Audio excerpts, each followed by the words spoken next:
UK, some steady rain into Scotland and northern England overnight. Northern Ireland seeing a lot of cloud and a few spots of rain. Clouds thickening further south as well, and so a frost-free night for the vast majority, although a touch of frost is possible in the far north ahead of the rain. Then that rain lingers across much of Scotland through Thursday, a damp day to come. The heaviest rain, though, over Western Hills. Elsewhere, a lot of cloud cover, I think, on Thursday. Some light rain over Western Hills further south as well. But it is turning much milder. Temperatures up into the double figures widely.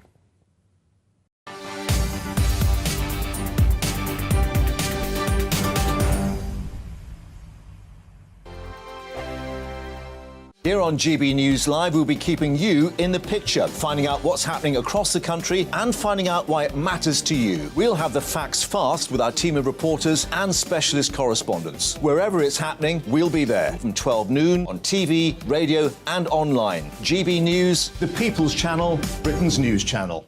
I'm Andrew Doyle. Join me at 7 o'clock every Sunday night for Free Speech Nation, the show where I tackle the week's biggest stories in politics and current affairs with the help of my two comedian panellists and a variety of special guests. Free Speech Nation, Sunday nights from 7 on GB News, the People's Channel, Britain's news channel. Join me, Patrick Christie's, Monday to Friday, 3 till 6. We tackle the day's news agenda like you've never seen before. It's high tempo, high octane, the most controversial topics and the best guests. You will not be able to take your eyes and ears off it. I'm not afraid to ask the questions that you really want answered. 3 till 6 p.m, Monday to Friday on GB News, the People's Channel, Britain's news channel.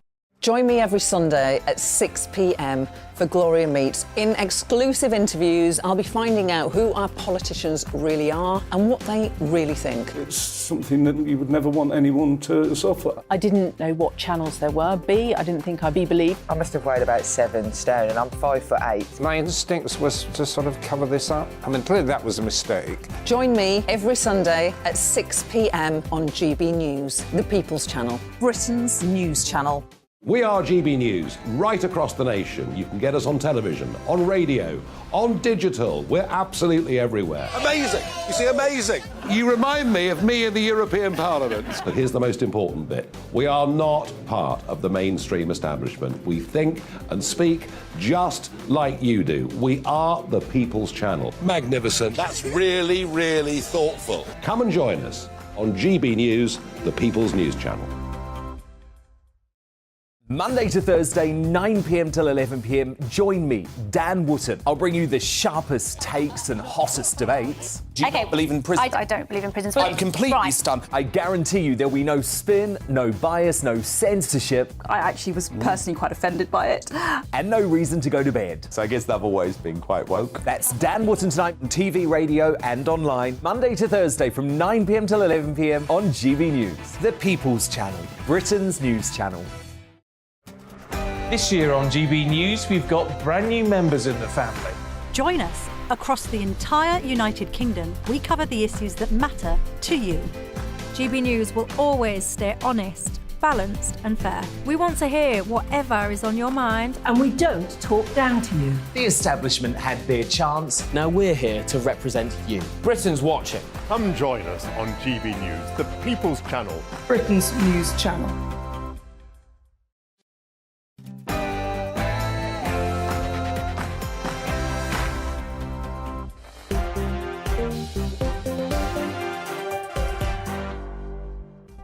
Well, hello there. It's 6 o'clock. I'm Michelle Dewberry, and this is Dewbs Co, the show where we'll get into some of the things that have got you talking. Now, happy anniversary to you if you were a Brexiteer. Do you remember all those years ago?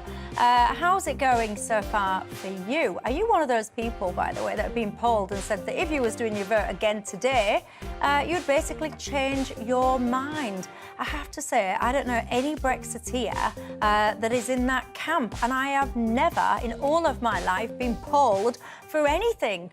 Have you? Are you one of those people that have been polled, and have you changed your mind? And the IMF basically reported that Britain is kind of like some kind of basket case, the worst performing of major economies.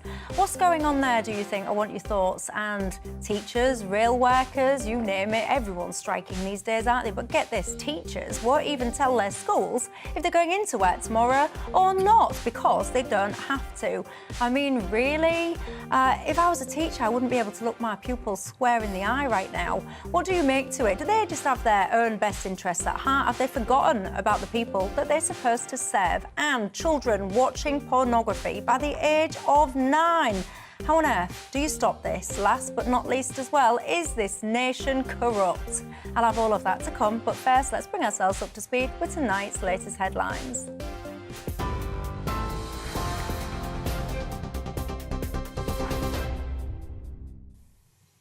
Michelle, thank you, and good evening to you. The top story on GB News. The Foreign Secretary has said the UK's exit from the European Union has been tricky. James Cleverly was responding to a question at the House of Commons earlier today over the impact of Brexit 3 years on. His comments come a day after the Prime Minister said Britain was making huge strides since leaving the EU. An Ipsos poll has suggested that Britons, though, are still divided on how Brexit has progressed, with 45% saying it's going worse than expected and 55% thinking it was about the same or better. Well, speaking to GB News, a former Business Secretary Jacob Rees-Mogg said it was the right decision to leave the EU.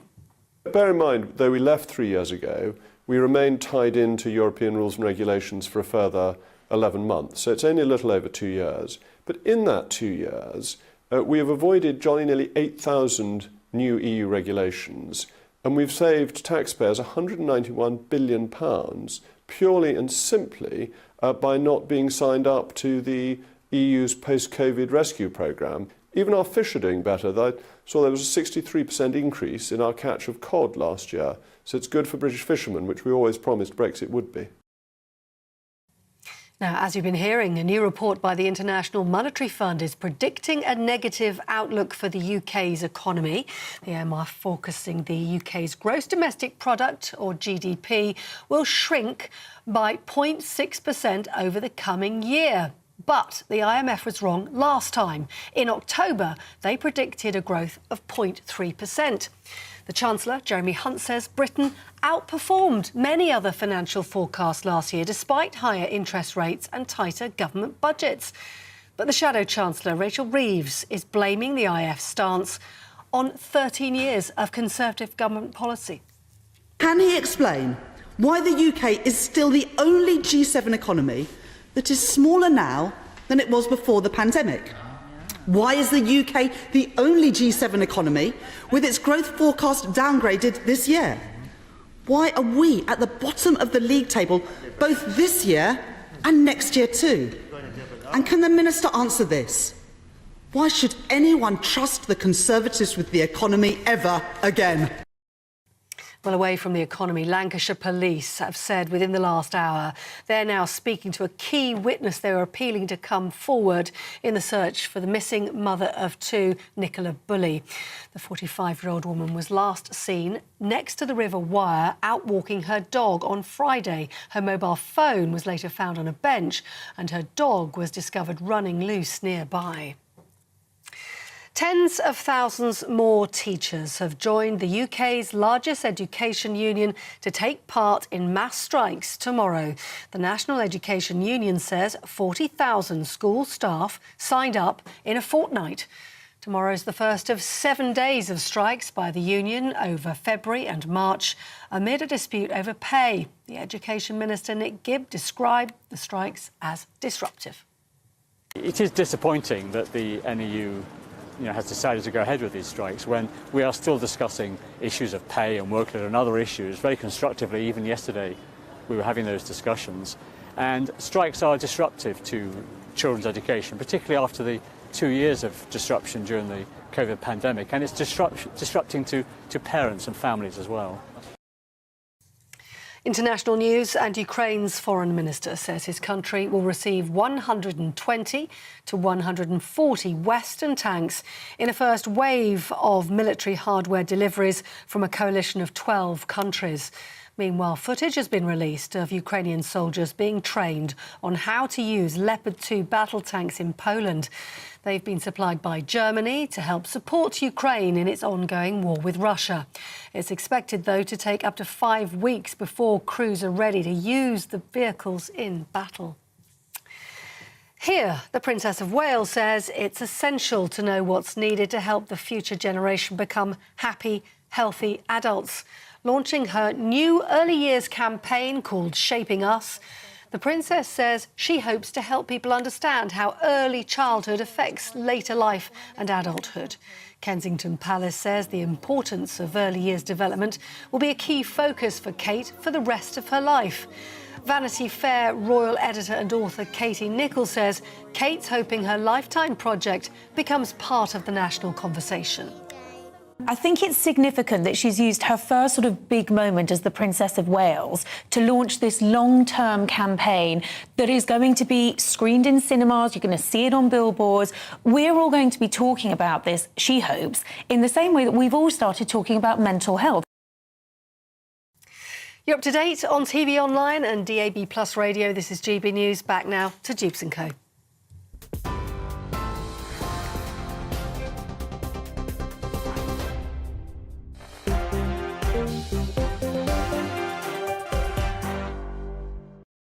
Thanks for that, Polly. Well, I'm Michelle Dewberry and I'm keeping you company right through until 7 o'clock this evening. Alongside me, I've got the political consultant Emma Burnell and the journalist and former Brexit Party MEP Martin Daubney. Good evening to both of you. How are we doing? Martin, I've not seen you since we were in Dover. Yes, like a working man's club down there.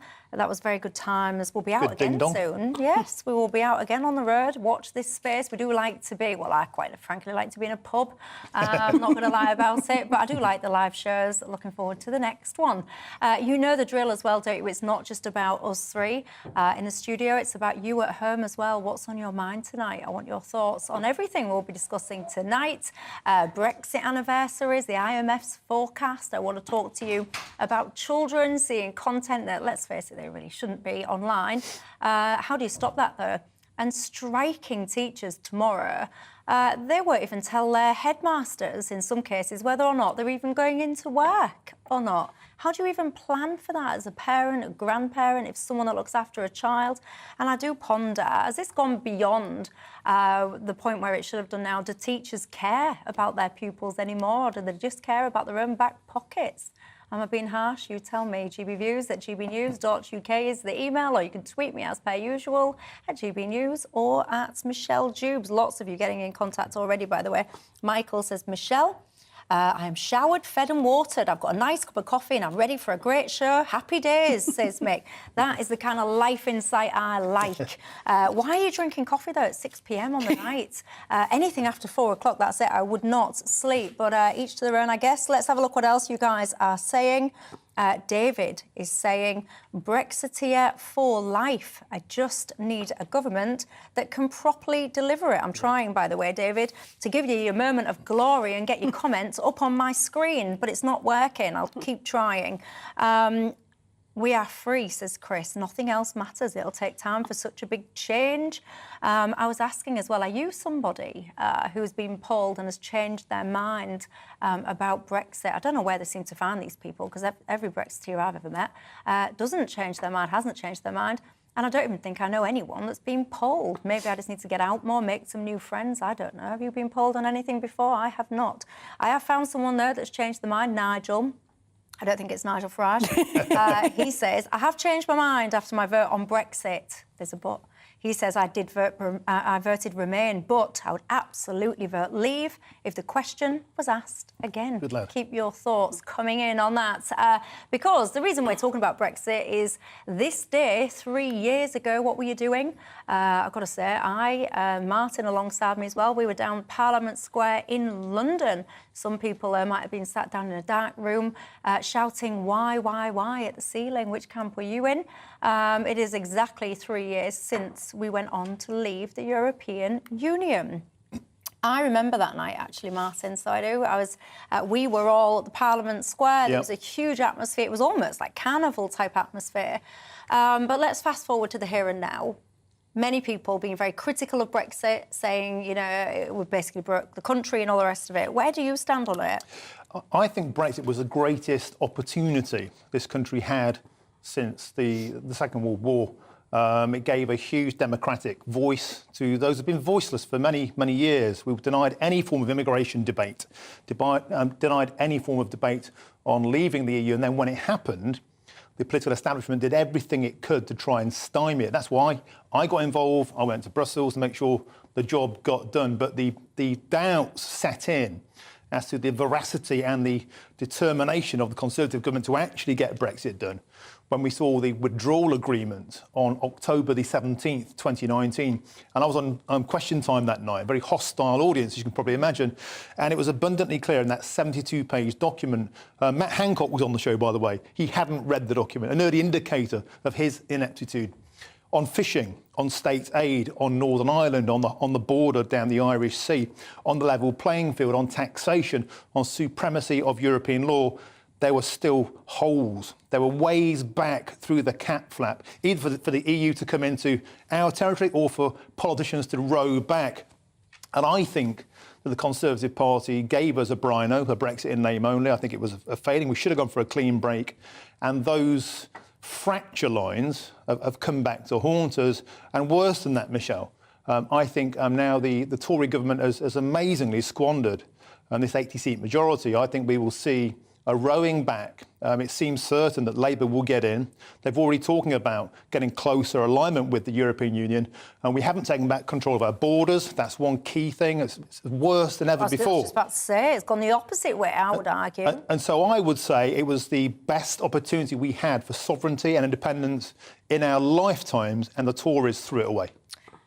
So it was a great idea, Emma, but poorly executed is the vibe I'm getting from Martin Daubney. Do you agree? Not with the first part, obviously.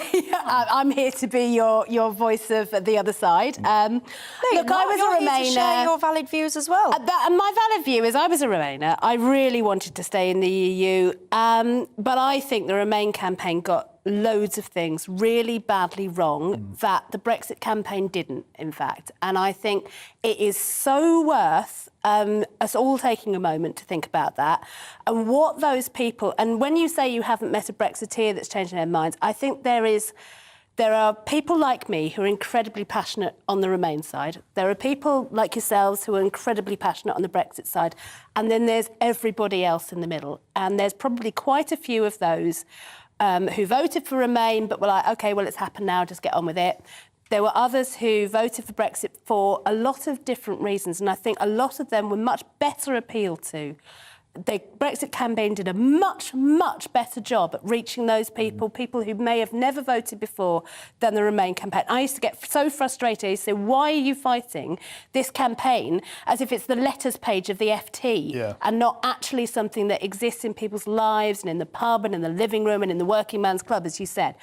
So I think there is a difference between the kind of technocratic discussions that we have about, these laws and this, and the cultural promise that was made for Brexit. And I think where a lot of people feel let down, if they don't feel that cultural promise, whether that is done in the ways that you're talking about or whether that's done in other ways, has been fulfilled. And I think that is where Brexit has failed far more than it's failed politically.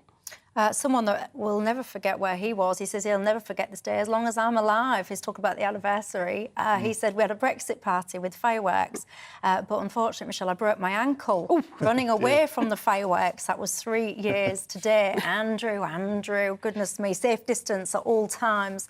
Ben Habib, friend of the show, Martin, he was saying that one of his biggest regrets when it comes to the whole Brexit situation was the standing down of 300-odd Brexit party potential MPs, so the candidates in the last election. Where do you stand on that? Well, I was with Ben Habib early today, and certainly there is a feeling of what happened with the Brexit party, I think, is we place our faith in this get Brexit done message. There are actually MEPs of the Brexit party that didn't want to vote for this deal when we were MEPs. And how does that sound? Brexit party doesn't want to vote for Brexit, but the aforementioned fracture lines, which came to be true, were there.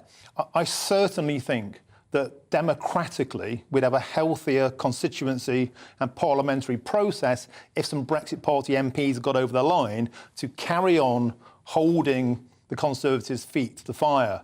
That stopped in December 2019. And a lot of the Tory MPs, I felt, weren't really true Brexiteers.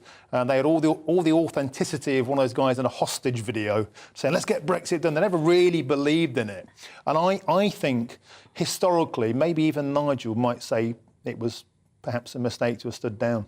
Yeah, the flip side of that is, though, because I was a Brexit Party candidate and I didn't stand down. And really, when you look back on reflection, what we did was split the Brexit vote. So the Labour person got re-elected when actually more people had voted against the Labour candidate than voted for them. What do you... I mean, a lot of people, Emma, will say, oh, yeah, we're not seeing all these Brexit benefits and all the rest of it. But then I think, actually, it took so long to even get the ball rolling because so many people were desperate to frustrate the outcome, to change the result if they possibly could. You know, you've had multiple prime ministers since then, you've had a pandemic, you've got a war. Like, to me, these things were very long-term changes. You know, do you think that's fair when you look into the medium term for this country? Do you think, actually, yes, I can see the prosperity just waiting to walk towards us? I don't think that the best days of Britain are behind us. I think that would be a terrible thing to think. And anyone who is in any way trying to change things politically should never have that opinion, because the whole point of politics is to go and to make things better, whether you're coming at that from the left or the right. I think Brexit does make some things harder economically. I think it makes some things just tougher for a lot of our businesses, and there wasn't enough infrastructure put in place. And partly that's David Cameron's fault for calling a referendum without doing the, well, what will we do if it's won? You work. Yeah, so there wasn't planning for the... Exactly. So you had to get up to speed. There was very little... Do you know why there was zero planning? I'm going to put myself in those shoes. There was zero planning, Emma, because they didn't understand the sense of feeling among the ordinary people. Yeah. I think they were so wrapped up in the Westminster completely agree. That they completely Cameron was used to winning on a fairly easy setting. He had his first election against a fairly exhausted Labour Party, his second election against Ed Miliband. There were huge support throughout the press. He wasn't prepared for the fact that an awful lot of the right-wing press would be pro-Brexit, so he didn't have the playing field he was used to. He did no work to prepare himself for it. Well, Linda's not having any of it tonight, she says. This whole myth that all of this is the fault of Boris Johnson needs to be stopped. Michelle, well, I'm listening to you, Linda. You're saying, yes, he didn't achieve what he wanted because Parliament stopped him going no deal with the Ben Act. Then they tried to force him to do deals with the EU and then pushed the Northern Ireland Protocol on him. That's Linda's view. She doesn't want to hear Boris Johnson being blamed for... Boris Johnson gets the blame for absolutely everything, doesn't he? But do you think it's fair in this situation? Fairly sure I just blame David Cameron, to be fair. Yeah, no, you were saying that you've got Brexit in name only. Well, he was the Prime Minister at the time, and therefore the buck has to stop somewhere. But certainly with Truss and Sunak and with Jeremy Hunt as Chancellor, we don't have a government that's committed to the Brexit project. I want to talk about this IMF report, if we could, quickly, because the IMF have been no friends of Brexit. It's no coincidence they dropped this bomb on the Brexit anniversary. But interestingly, even though most Remainiacs out there are saying Brexit is the cause for these unhealthy projections, in actual fact, their own report says because of increased gas prices, dependency in an overt manner upon importation, because we don't have a domestic energy strategy. It's higher taxes, which we're getting under the Tories, which we thought we'd get under Labour, and skyrocketing interest rates, which just creates total stagnation. It's not because of Brexit, it's because of poor economic management and a $500 billion debt, of course, because of the furlough scheme and the lockdowns. Yeah, and Chris has emailed in saying, I voted for Brexit and I still want it, but I need politicians to stop playing with my head and just get the promises done. No ifs, no buts, and then no, you say something else I can't read out at tea times, but the last one, I know what you mean. And Chris, I found it interesting because today, the report that Martin Daubney is talking about, the IMF's projections, saying that basically we're heading for a contraction, perhaps even worse performance than Russia, even with its sanctions. Rachel Reeves actually tweeted out today saying, under the Tories, the UK is the only G7 country with negative growth this year. And then there was a graphic of those projections from the IMF. Well, I took issue with that, Emma, because it's not true to say that this country is the only country with negative growth this year. This year hasn't even happened yet. So when I read statements like that, I think it's pure politicking. I think it's low rent, really. And I think, to Chris's point, we as the electorate deserve better. Well, I mean, we are in a terrible state in terms of growth. You can take the last year, and we had appalling growth. Rachel Reeves is not plucking these out of the air. These are economists, and it's important to remember the IMF may or may not get things wrong. Misrepresenting what the IMF said. No, she's saying this is what the IMF has said, and she will then, as a politician, go on to use it politically. It's not completely out of the realms of what happens in politics. Saying that the UK is the only country with negative growth is misleading. We haven't had this year. That is a projection from a body that, by the way, their track record on projections are not that great, let's be honest. They have a mixed bag, but the problem is that the people who will listen to the IMF are also the people who are choosing where to put their money. So it's quite possible the IMF report will have a really significant impact on those foreign investors. Well, if you've got spare cash, send it my way. If you're reading reports from the IMF thinking, what should I do with my cash? You can give some to me. I'll always take it. I'll tell you where else you could put it, actually. What about the teachers? They want extra cash. They're apparently going on strike tomorrow, but get this, they won't even be telling their headmasters in some cases whether they're going into school or not. So it's got me pondering. Has all this gone a bit too far now in terms of the impact on the public? Teachers, for example, do they care one jot about their students, or do they just care about their own back pocket? Tell me, and I'll see you in 2.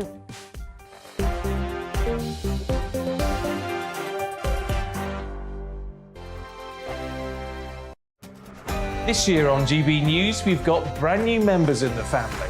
Join us. Across the entire United Kingdom, we cover the issues that matter to you. GB News will always stay honest, balanced and fair. We want to hear whatever is on your mind. And we don't talk down to you. The establishment had their chance. Now we're here to represent you. Britain's watching. Come join us on GB News, the People's Channel. Britain's news channel. Monday to Thursday, 9 p.m. till 11 p.m. Join me, Dan Wootton. I'll bring you the sharpest takes and hottest debates. Do you not believe in prisons? I don't believe in prisons. I'm completely stunned. I guarantee you there'll be no spin, no bias, no censorship. I actually was personally quite offended by it. And no reason to go to bed. So I guess they've always been quite woke. That's Dan Wootton tonight on TV, radio and online. Monday to Thursday from 9 p.m. till 11 p.m. on GB News. The People's Channel, Britain's news channel. We are GB News, and we'd like to say thank you to each and every one of you for bringing us your conversations, for helping our great nation find its voice. We are here for you on radio, television, and online, across England, Scotland, Wales, and Northern Ireland. It's not the BBC, you actually get your facts right. We are proud to be GB News, the People's Channel, Britain's news channel. I'm Mark White. As GB News Home and Security Editor, I cover those key issues that are so important to you. Our authorities, our communities doing all they can to combat violent crime. With the public services under unbearable strain, why are we still failing to control our borders? Defence, the first priority of any government, has been continually hollowed out. Can we trust our politicians to protect the armed forces? Join me, Mark White, on GB News.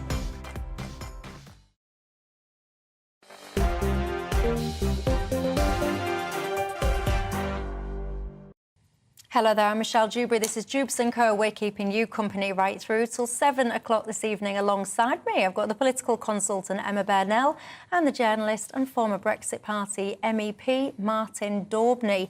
At the very start of my programme, if you were watching, I was asking you, are you one of those people that did vote Brexit and has changed your mind? I seem to read about you on all these different polls, but I do not know a single person that sits in that camp. I honestly don't know. Now, maybe I need to broaden my horizons, my friendship groups, my acquaintances. I don't know. I don't know anybody that's ever been polled in this manner. And looking through my inbox, none of you seem to be here either. Cyril says, I am now more resolute absolute than ever when it comes to my Brexit vote. And that, Cyril, is a sentiment, I have to say, that is echoed throughout my inbox today. Nigel, at the start, he told me he did change his mind, but in the opposite direction. He was Remain and now would go Brexit. Lots of people looking at the footage on the screen as well about the Parliament Square gathering party and saying that they wish that they'd been there. I've got to say, it was quite good fun, actually, not going to lie. Anyway, let's talk about strikes, shall we? Teachers, train drivers, civil servants, university lecturers, bus drivers, security guards. I could go on, but I'm only on air till 7, so I'll stop there. Anyway, so many people are on strike, and we've got the next round of strikes about to happen again tomorrow. Schools, for example, nearly 20,000 schools will be impacted. Being able to plan and manage, though, Emma, is very difficult as a parent, as a teacher, as a carer or whatever, because many of these teachers won't even tell their bosses, their headmasters, etc., if they're going into work tomorrow or if they're going on strike, because they don't have to as part of their rules. What do you make to this? Well, they don't have to. Some of them will. It will depend on their relationship with management, I suspect. Bad managers create bad atmospheres, good managers create good atmospheres. We've all worked in both types of workplaces, I'm sure. I mean, it's not something... No one goes into teaching for the money. It's not the world's best paid profession. Not the world's worst either. It's not the world's worst, but I mean, my God, it's incredibly hard work. I wouldn't do it. I wouldn't do it in a month of Sundays. It's far longer hours than we think, because we just think of the school day, but there's so much that's wrapped around that now. There's so much imposition on teachers, so little time that they get to spend actually teaching. I just think we need to have a completely... we are talking about how to remake Britain, a post-Brexit Britain, in an entrepreneurial way. To do that, we need to have the best education system in the world. To do that, we need the best teachers in the world. To do that, we need to attract talent, we need to pay them well, we need to give them decent terms and conditions. And that is the bottom line of how we'll succeed as a country. So higher pay, basically, funded what, by Not tax just higher increases? pay, better conditions as well. Teachers actually being able to teach. Teachers, far less emphasis on learning facts and far more emphasis on learning to think. Far more emphasis on a really broad range, so that kids who are mechanically adept can actually pursue that path. Kids who are really good at languages, which I was not, can pursue that path. Kids who are artistic don't have to choose between music or drama, as I had to. We could do so much better for our kids. And one of the important ways of doing that is to value the teaching profession better. We just don't do that. And that's why I cannot, yes, a day of disruption is going to be very, very hard for parents, but a lifetime of bad education is worse. Yeah, hang on, because there'll be loads of parents, grandparents and carers of kids shouting at the screen. You've just said a day of disruption is not great. This is not a day of disruption. This is yet more disruption off the back of months of disruptions when 1 minute schools was open, next minute schools were closed, education massively disrupted in terms of exams, etc.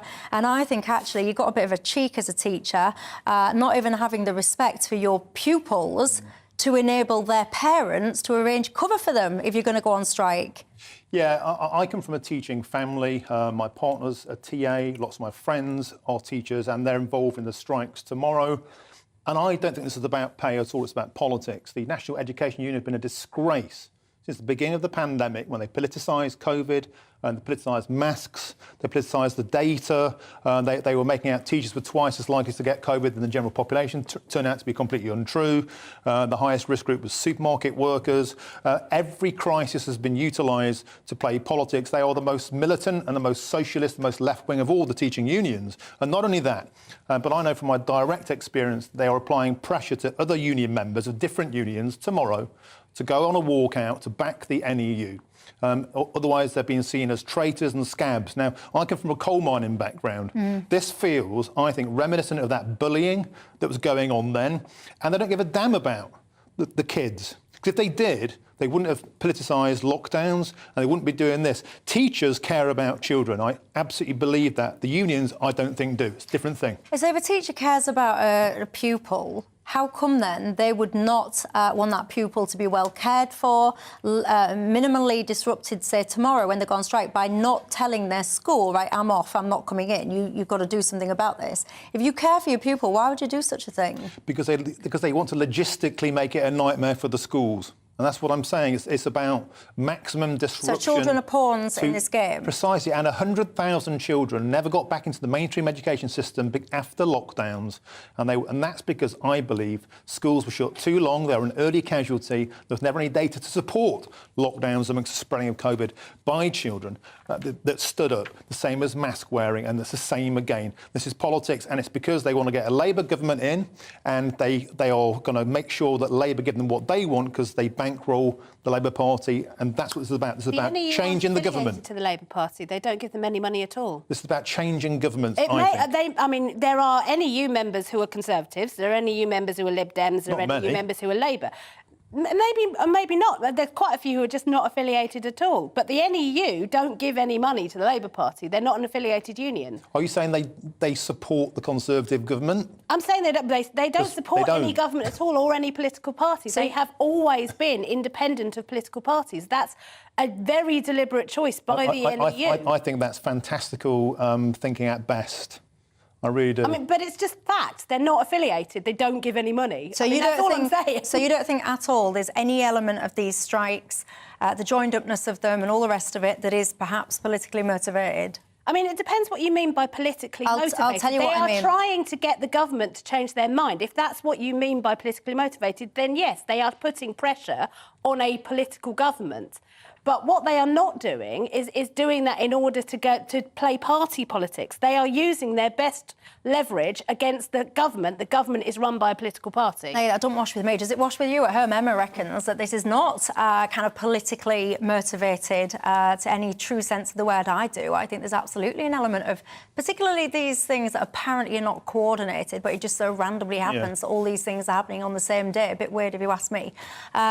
We had this teacher on the other day, Emma, and whilst he was on this panel, if you're a regular viewer, you'll remember it, he found out that his union, teaching union, hadn't made the turnout, so he couldn't legitimately go on strike. He told me he would go on strike anyway. Yeah. Which I found appalling. And it made me chuckle, that did, by the way, because that union didn't get the turnout. Yeah. And do you know what they blamed on it? You couldn't even make this up, everyone. They blamed it on the postal workers' strike. Apparently, the postal workers' strike had disrupted the posting of the ballots to the teachers, and they wasn't happy about it. I mean, teachers striking to create disruption and then complaining when their activities are disrupted. You literally could not make that up. And by the way, teaching unions, don't make me laugh. Where were the when you had that whole Batley teacher? Do you remember that situation? That fella had to go off in hiding. They threw him under the bus. I dread to think where he is now and what his life is like. We didn't see the teaching unions piping up then, did we? Still in hiding. Yeah, I mean, you see, I think that's absolutely outrageous. Are you a teacher? If you are a teacher, what do you think to comments like this, conversations like this? Do you think, to Emma's point, that we value you enough? I want your thoughts, GBViews at gbnews.uk. When we come back, I will have lots of your responses because I can see my inbox is on fire.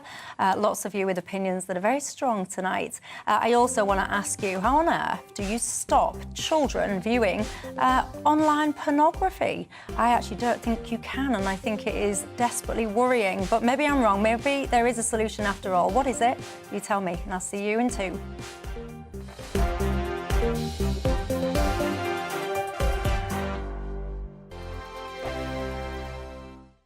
He's the king of breakfast TV, and he's back. Eamon Holmes, back on the TV with me this morning. Even remember my name. I know, it's been 4 months. You have holy water by your bed? Oh, yes. Already to bless. Oh, Eamon.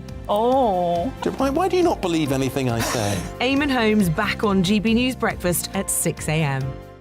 Every weekend, it's Mark Dolan Tonight. Bigger and better, starting at 8 p.m. Friday and Saturday. Can't be too safe. Bring it on. Has there ever been a more innuendo feature? And Sundays, we're on at 9. It's ridiculous. Just get on with it. Maybe you should get a proper job. Only on GB News, the People's Channel, Britain's news channel. I'm Michael Portillo. Join me on GB News on a Sunday morning for topical discussion, debate, arts and culture, and sometimes even ethical dilemmas. I don't always agree with you, Michael. Michael Portillo, Sundays on GB News, the People's Channel, Britain's news channel. Hello, I'm Michelle Dewberry, and you can join me every weekday 6 till 7 on Dewbs Co. You're an inspiration to us all. Clip that bit up. Well, you are. That's my ringtone. My political ambitions those days are gone, I can tell you. She's only teasing. Go on. He's probably going to want to lay down now. I'll give him 2 minutes to have one. Let's respectfully disagree. That's what we like on Dewbs Co. Come and join us. GB News, the People's Channel. Michelle Dewberry, weekday evenings at 6 o'clock. Monday to Thursday on GB News, it's Bev Turner Today from 10 a.m. We're going to be here for you, our GB News family, to keep you up to date, but also make you smile. The guy went from puberty to adultery. And I can't wait to bring a few of my own opinions. I have no time for cultural totalitarianism. We'll engage in passionate, but always polite debate, with your thoughts and opinions at the centre of it all. Only on GB News, the People's Channel, Britain's news channel.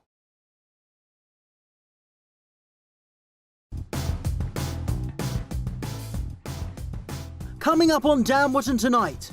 3 years on since Britain's glorious exit from the EU, why are the political establishment and activist mainstream media still on a deranged campaign to destroy our independence dream?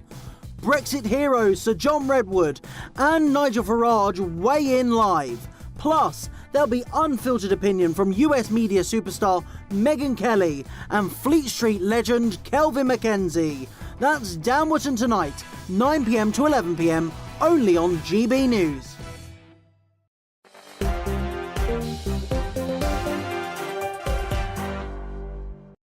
Hi there, I'm Michelle Dewberry, and I'm keeping you company right through till 7 o'clock this evening. Alongside me, the political consultant Emma Burnell and the journalist and former Brexit Party MEP Martin Daubney. Good evening, welcome back, everybody. Lots and lots of you are in touch. Neil says, we all want more money, Michelle, don't we?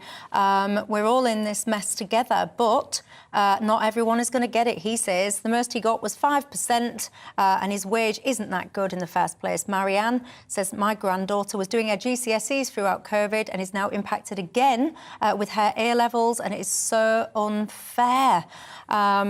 Who else? Let's have a look. Let's get some of you on the screen, shall we? Getting your name up in lights. How about that? Della says the Remainers are continuing their remoaning at every opportunity and will never accept the democratic mandate from the electorate to leave the EU. David, Brexiteer for life. I just need a government that can deliver it properly. I still feel the same as I did when I voted out in 2016. I've never felt otherwise. It's just Remainers that are kidding themselves. I have to say, I've never really gone in for this whole kind of Remainer and name-calling, and I'm not really sure that gets us anywhere. Let's have a look. John says, let's be honest, we've not had a proper Brexit yet. The political establishment have done everything in their power to block and obstruct and overturn the Leave vote. Yep. Henry says, if you don't strike for money, then what are you striking for? We've just been talking, haven't we, about these teachers going on strike and why. I found a teacher, by the way, Emma. Emma says, I'm a teacher. I'm absolutely disgusted with her striking. These are the same people who happily barked at kids when they wasn't wearing their masks and applauded lockdowns. Their contempt for children knows no bound. It's not easy working with a bunch of lefties, by the way, says Emma. Any other teachers out there? Carol says the people having a go at teachers are parents who cannot even be bothered to look after their own kids for a day. You didn't say this about nurses that are letting people die. Goodness gracious. Are you a parent? What do you make to Carol's feel back then that basically you're just whining because you can't be bothered to look after your own kids? Whew. That'll get people going, Carol, I can tell you that. Let's talk about kids, shall we? Because a report from the Children's Commissioner in England has found that a quarter of kids have watched pornography before they leave primary school. Now, I'll tell you for why this is a quite serious problem, because the nature of some of this stuff that these children are viewing, not least being pornographic of its own volition, but the violence and things like that. At the start of this report, it talks about this kid had his first kiss. The girl had the first kiss at age 12, and was strangled as part of it because the boy, aged 12, had seen that and thought that that's what you did. It worries me, Martin.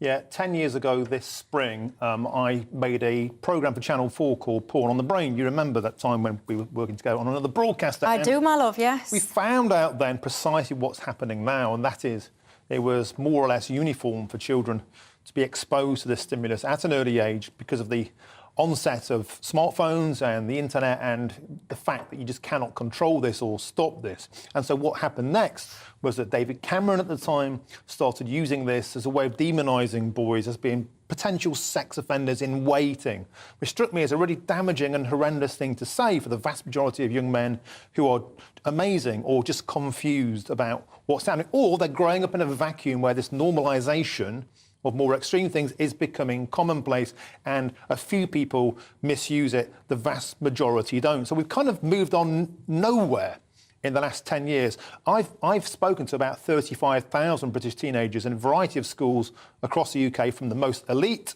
like Eton, to schools behind barbed wire in Woolwich on council estates and in Milton Keynes. And it's exactly the same wherever you go.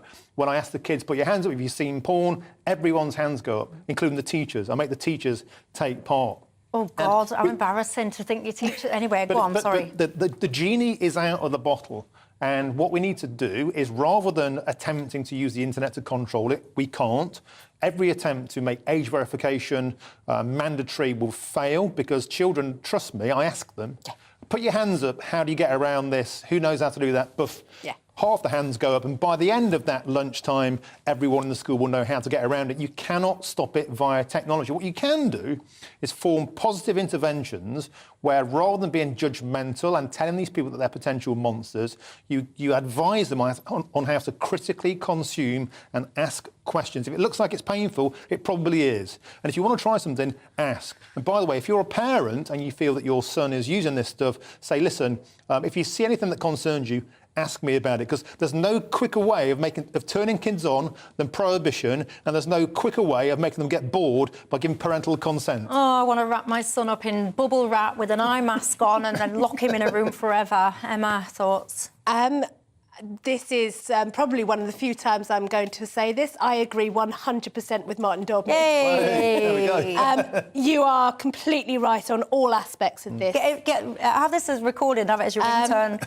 Go on, Emma. It is porn as it exists at the moment, as the way that it's being commodified, and the way that it's pushed through the algorithms, pushing consumers to more and more and more and more extremes, is just so damaging, and particularly damaging to young plastic minds who are obviously, as their hormones kick in, going to be curious. We all were. We all went through it. I mean, at my age, it was, because I'm ancient, it was finding a magazine in the bushes that was your first access. Edge porn. Yeah, exactly. But, what we need to do, you're absolutely right, is have proper, sensible conversations with kids who we know are going to get this stuff. And there is no way of stopping that part of it, about what is and isn't a healthy sexual relationship, and you have to have those age appropriate. You can't be talking to the kids at 5, but you do need to be telling kids, very young kids, what is inappropriate and what they should be looking out for. And that's where age-appropriate sexual education is really important. We do need to let boys know that it's perfectly OK to want to go out with girls or boys. No, it's not son of you watching. Thank you very much. But they need to be having a conversation about what you both want to be doing. And girls will be wanting to kiss boys just as much as boys want to kiss girls. But we all need to be making sure that they're being sensible and careful and safe.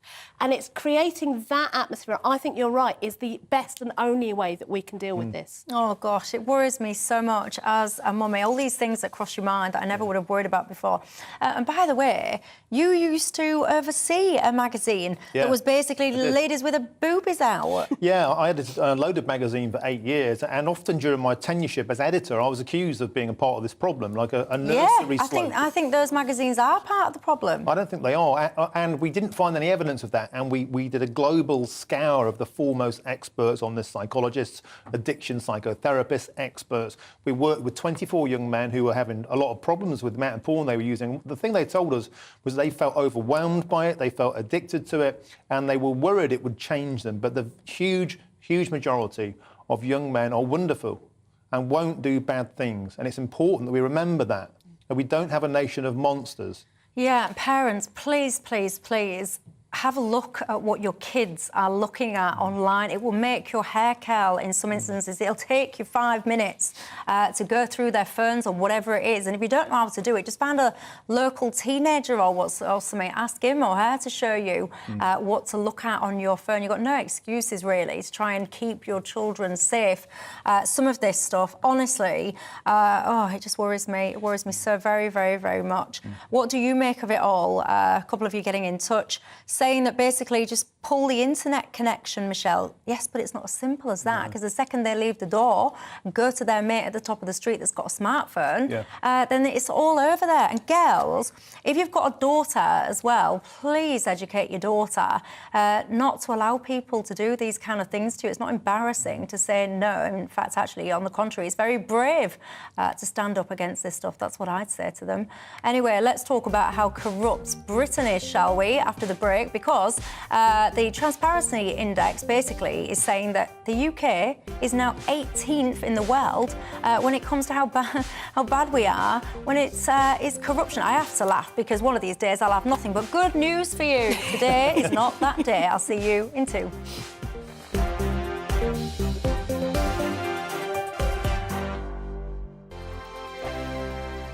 I'm Simon Evans. Join me on GB News for Headliners at 11 p.m. What's the scoop? I'll be joined by 2 of the country's top comedians. That's right. As we take a look at tomorrow's newspapers tonight. We're going to get into trouble. If it's a big story, we'll be covering it. Spill some tea on him. There we go. But we'll also have some fun. I wouldn't stick up a bank. My father didn't love me. So anyway, Headliners every night from 11 on GB News, the People's Channel, Britain's news channel. Join me, Patrick Christie's, Monday to Friday, 3 till 6. We tackle the day's news agenda like you've never seen before. It's high tempo, high octane, the most controversial topics, and the best guests. You will not be able to take your eyes and ears off it. I'm not afraid to ask the questions that you really want answered. 3 till 6 p.m, Monday to Friday on GB News, the People's Channel, Britain's news channel. Hi, Andrew Pierce here. Join me every Friday lunchtime for a proper no-nonsense debrief of the week's events. With special guests in the studio and the GB News team on the ground, I'll be getting you up to date with news, some intelligent discussion, and my own sharp take. The weekend starts here with me every Friday lunchtime on GB News, the People's Channel, Britain's news channel.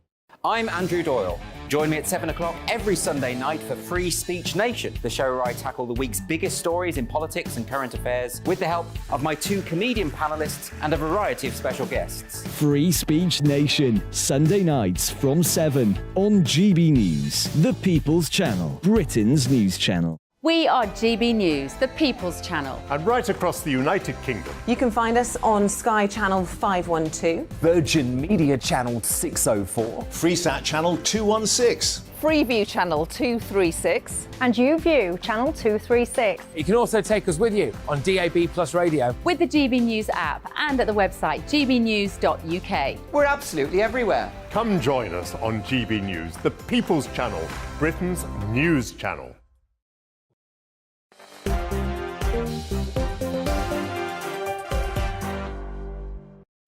Hello there, I'm Michelle Dewbs, keeping you company until 7 o'clock this evening. Alongside me, I've got the political consultant Emma Burnell and the journalist and former Brexit Party MEP Martin Daubney.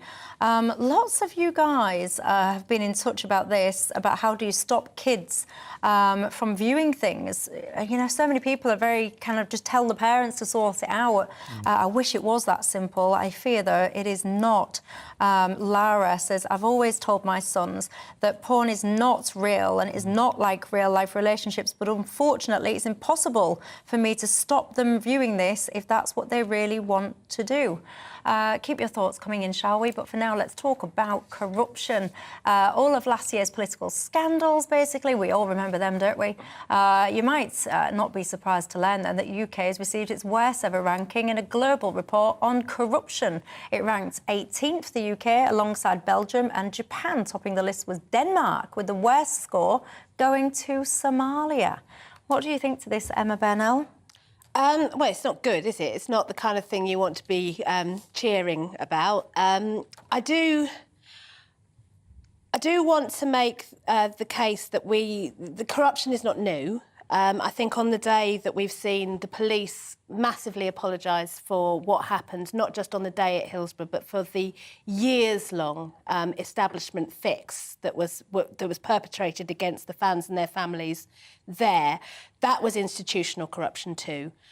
So corruption by people within the British state is not new. It's not necessarily endemic. It may feel like that when we feel like we're swimming in it constantly at the moment. But what I really don't want to lose sight of is hope for democracy and hope for better oversight. We can all do better in terms of making sure that we're holding people to account, holding their feet to the fire. We will have different priorities. So Martin has been talking about holding people's feet to the fire over Brexit. I would probably be talking about holding people's feet to the fire over appalling levels of spending or bad workplace conditions. And I won't be talking about holding anyone's feet to any fires because I don't want to incite violence. That's what it keeps up these days. Anyway, go on. I'm a writer. I'm all about the metaphor. Go on. But I just think we need to be realistic that this is a problem. And we can all agree that it's a problem and we should be doing more to deal with it. How then we do that will probably be where we'll have a longer and more important discussion. Martin Daubney. So Transparency International did some really good work, actually, into the European Union. Back in 2015, they wanted increased transparency and accountability in MEPs' expenses, in how they use their allowance, and how, indeed, they were being lobbied by external companies into getting legislation away. So they do some really good work. In terms of Britain's performance this time, I think it's more of a kind of must try harder rather than we're a corrupt, kind of banana republic where everything's gone to the dogs. And they talk about things like the PPE, contracts, jobs for the boys, contracts given to kind of friends, Tory peers, doesn't go down well. The Zahawi stuff was too late to feature in this, but nevertheless it's used as a kind of example. Of course, there was also Barry Gardner, Beijing Barry, as it was called. Remember, that seems to me like the most incredulous use of 600 grand on the planet. Barry Gardner is going to change the country. Anyway, not just the Conservative Party, but I also want to draw attention to the fact that the Ukraine comes 93rd on this list, and yet here we are sending billions to this country, which has a terrible corruption index, and what could possibly go wrong there? I thought Ukraine was rated something like the second most corrupt country in Europe. It's gone up because Zelensky actually stood against on a anti-corruption ticket. So there is still considerable work to be done. I don't think anyone is claiming that there isn't. They've got a bit distracted. But that Zelensky specifically stood as an anti-corruption candidate against a very corrupt government. They're still 93rd in the world. Yeah, absolutely. But what I'm saying is you don't go in there on day one and that's going to change because the problem with these things, and one of the points I was trying to make and the reason that I raised Hillsborough is these things do have tentacles everywhere. You can't clean that up in a day. Hey, and it's not just politicians and all the rest of it that are corrupt, I can tell you now, because the amount of money that was swindled out of benefits, people falsely claiming benefits, for example, was in its billions, one of the worst ever years. So it's not just the high-level, highfalutin institutions and all the rest of it. Many of you still getting in touch on Brexit. The Remainers continuing their remoaning. You didn't get my memo, did you, Della? Remainers continuing their remoaning at every opportunity will never accept the democratic mandate from the electorate to leave the EU. Richard, the only Brexit mistake was leaving with a deal. We should have left with no deal so we can flourish without hindrance or restrictions. I blame Boris for this, but Linda won't be having that. She told you that at the start of the show. And his oven-ready deal. Judith, I would still vote to leave, but we were told it wasn't going to be easy. And at the moment, the unions are dragging us down. So many of us, people getting in touch as well about those strikes. If anyone knows the Batley teacher, by the way, and who he is and where he is, I'd love to talk to him, so I would anonymously, of course. I'd love to know what life has been like for him and how useful the unions were in his plight. Anyway, guess what? That's all I've got time for. Emma Burnell, Martin Daubney, thank you very much. Pleasure. Thank you to you guys at home. Have yourselves a wonderful evening. Stop drinking coffee, Michael. That was my first email of the night. You'll never go to sleep. I'll see you tomorrow. Hi there, I'm Aidan McGiven. It's turning increasingly windy in the north, and in the far north, the risk of gales during the next 24 hours before later Wednesday, the wind and a lot of the showers ease away. What we're seeing at the moment is a north-south contrast with high pressure closer to the south. It's mainly dry. A cold front has cleared the cloud. But further north, tightly packed isobars, strong wind, blustery showers continuing across Scotland, Northern Ireland into northern England during the night. And those showers falling as snow over the hills and mountains of Scotland. But we've also got the gale force wind peaking around the early hours of Wednesday. 60, 70, perhaps 80 mile per hour wind gusts for exposed coasts of northern Scotland could cause disruption. It's a cold night in the north, 3 or 4 Celsius. Below that, over hills, but further south, 5 to 7 Celsius. Enough of a wind to prevent a widespread frost. And actually a bright start to the south first thing. That's where the best of the sunshine will be, I think, through Wednesday. Areas of cloud filtering through Northern Ireland into south and west Scotland, as well as northern England, bringing some steady rain for a time, whilst things brighten up in the northeast of Scotland. The wind and the showers easing here. A little less cold in the north on Wednesday, 7 or 8 Celsius. Further south, not quite as mild as Tuesday, 10 or 11 Celsius. But a cloudy end to the day for most. Now we've got this next weather system moving through, bringing some steady rain across Northern Ireland, Scotland, northern England on Wednesday night. That'll keep things frost-free, but it is a damp start to Thursday. In the northwest of Scotland. Further south, clear spells overnight, but it will be a generally cloudy picture for Wales and the southwest. Again, keeping things frost-free, but I think greyer skies across the board on Thursday compared with the last couple of days and into Wednesday. Now for northern Scotland, further steady rain, heaviest over northwest Highlands, and that rain's going to continue through much of Thursday as well as into Friday. But for the rest of the UK, for many places, it is mostly dry and it's warming up.